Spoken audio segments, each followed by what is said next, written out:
Four Chinese nationals were arrested Sunday at the Ninoy Aquino International Airport Terminal 1 after tampering documents and overstaying in the country without paying proper fees.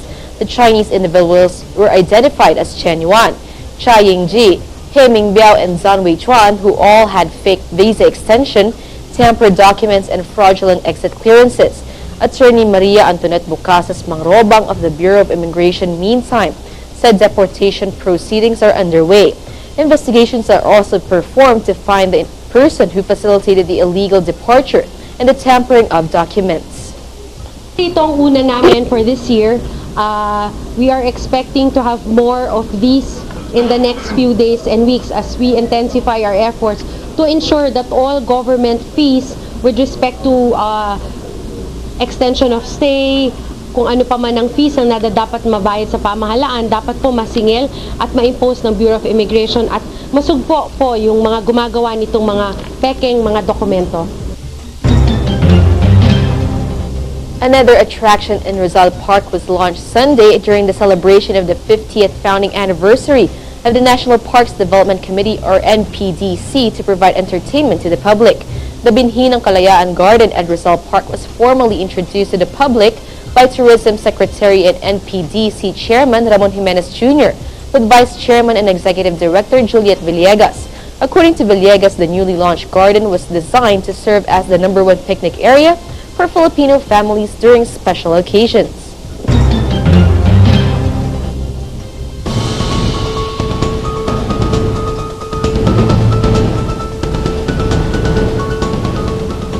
The Philippine Stock Exchange is expected to rise and reach its record high, and NEDA encourages the government to invest on human capital.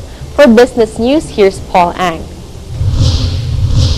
Businessmen and stakeholders are eyeing the Philippine Stock Exchange Index, or PSEI, to rise and reach its record high this week as the country continues its rapid growth.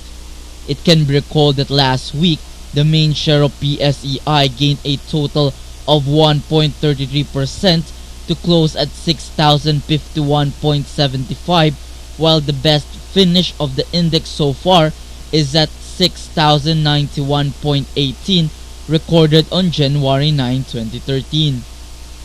Bank of Philippine Islands Securities expected that the exchange would incline and breach its new record high as foreign inflows are to enter and boost its indices.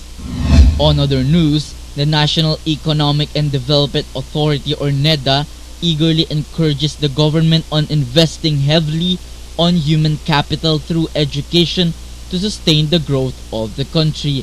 NEDA Deputy Director General Emmanuel Esguerra pointed out that the government should invest on human capital, particularly on younger generations, because this would result on better employment figures and will soon prompt on economic growth. According to National Statistics Office, or NSO, half of the country's population, or 48%, who are willing to work are ages 15 to 34 years old, and its great workforce means greater progress and opportunities for the Philippines.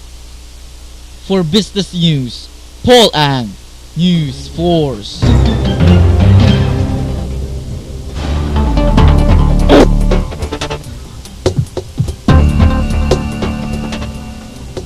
Singapore recycles its $2 for the red packets to be used on the Chinese New Year, and China is warned of its dangerously high levels of air pollution.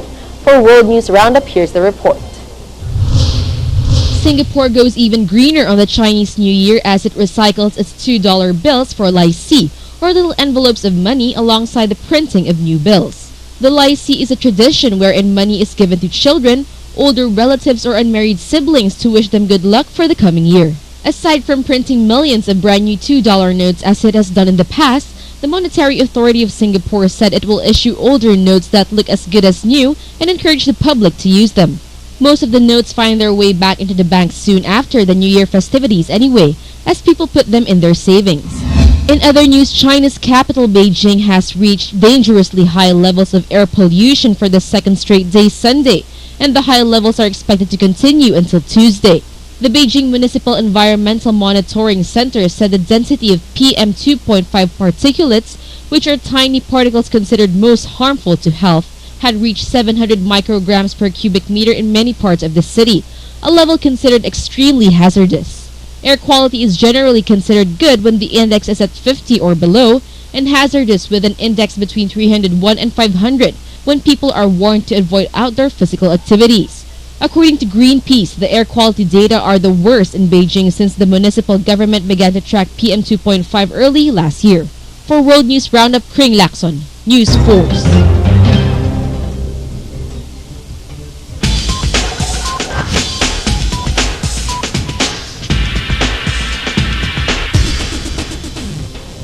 th Golden Globe Awards list of winners announced, and Britney Spears calls off engagement with Trawick and quits X Factor. Precious Aquino with more of those entertainment stories.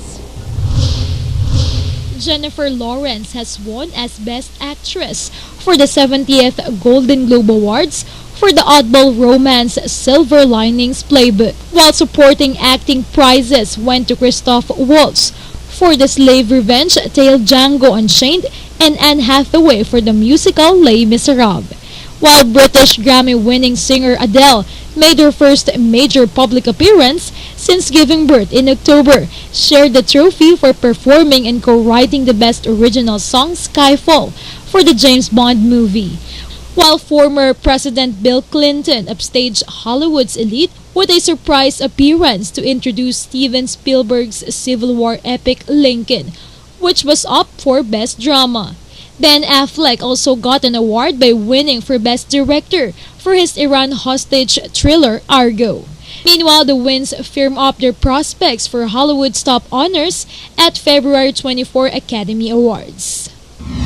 Pop star Britney Spears on Friday called it quits with both fiancé Jason Trawick and as a celebrity judge on the X Factor talent show. Spears and Trawick announced their split the same day that the Toxic singer confirmed she was leaving the X Factor after just 1 year as a judge on the Fox singing show, saying it was time to get back to making music. Britney and Jason, who had been engaged since December 2011, said they will continue to be close despite the split. For entertainment news, Precious Aquino. And here's a recap of today's headlines. Here are the headlines on News Force. PNP probe report reveals ambush, not shootout in Quezon killings. PNP Comelec checkpoints begin, good results seen. Hackers deface government websites in time with Supreme Court cybercrime hearing. Charter change not a priority, says Palace. Investing on human capital through education to sustain economic growth, says NEDA. China warns over high level of air pollution causes zero visibility. And 70th Golden Globe Awards list of winners announced. Fair and balanced news. Comprehensive reports that take you to the heart of the action. This is News Force. For your comments, feedback, or videos you want to share with us, email us at info@jnntv-asia.com. We are your voice for change. Our anchors and reporters will keep on bringing you updates and latest stories. Fair and balanced news, comprehensive reports that take you to the heart of the action. You are tuned into Channel 8 on your Global Destiny Cable and on GSAT Channel 1. Carried by 300 cable TV operators and broadcasted via UHF stations nationwide. We are your global news network committed to nation building. I'm Kring Lacson and this is News Force.